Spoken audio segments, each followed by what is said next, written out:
From he's a bust to in 2 days. Let's talk about Joe Tippmann. All right, Jets fans, here we are again. I am GreenBean, and we're going to talk about a player that out of nowhere became extremely interesting to a lot of people. That is center Joe Tippmann. Before we get started, I want to remind you about the old milk thumbs. Give me a damn thumbs up button if you got a sec. And if you haven't subscribed to the channel, that is greatly appreciated. Thank you to all of you who have. We passed 11,000 on YouTube and 5,000 on Twitter this week. So thank you very much. It is greatly appreciated. Guys, we have a second round draft pick that we have a lot of hope for. Our second round draft picks haven't been stellar over the course of the last 50 years or so. So let's talk about our center draft pick, Joe Tippmann. We heard last week that he wasn't looking so good in practice. Now, it's interesting because when you go to practice and you talk to people who've been there, Joe Tippmann has consistently been the first guy on the field. That was the case when I was there last week. And he's the last guy off the field. You hear that all the time. First guy in, first guy out. You hear, oh, Zach Wilson, this guy, that guy. But it's true with Joe Tippmann, at least as far as getting on the practice field. He's out there taking some reps. He's snapping the ball. He's doing some things. He's getting in those extra few minutes of work on the front and back end, which is a good sign. Now, he's coming from a run-heavy offense. No shotgun snaps, all that sort of stuff.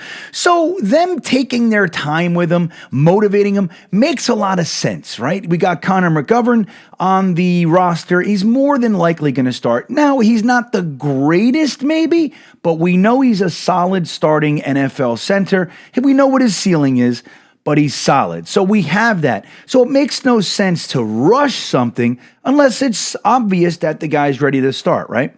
So with this whole process going on, it came out last week that Joe Tippmann just might be a bust. We're talking about a bust in July, which is, it's got to be a record, even for us. We're an impatient bunch of people, aren't we? We want it now. We want it yesterday. That's kind of how we are. But this is even quick for us. People were legitimately pondering the idea that Joe Tippmann is a bust. Now, it makes some sense with the ideas that we have associated with our second round picks. We just traded Denzel Mims and Elijah Moore in the past little while. So that's two recent second round picks. We have Breece Hall. He blew out his knee last year. We're hoping he can come back. But the truth is, we don't know what's going to happen with him. And the list goes on and on and on. You know, David Harris was a good second-round pick. I could say Marcus May was a good second-round pick, even though he's not on the team anymore. He was a good Jet. So we have a few in there, but by and large, it's a tough place to be picked by the Jets, isn't it? It's a tough one. So here we are with Joe Tippmann. We're talking about him being a bust. He can't even beat out Connor McGovern and so forth and so on.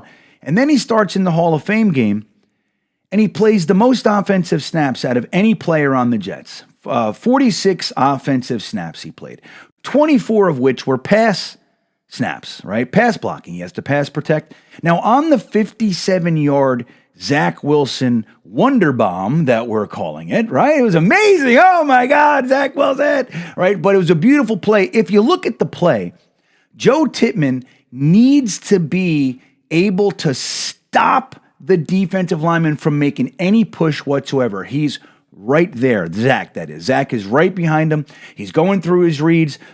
If there's any pressure from the middle of the defensive line, a la Joe Tippmann, that pass never happens. And you can look at it.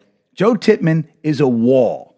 Zach Wilson can comfortably stand behind him, look to the right, look to the left, toss the ball. And don't forget, we're on the 7-yard line. That inherently brings with it a little bit more stress, a little bit more pressure, right?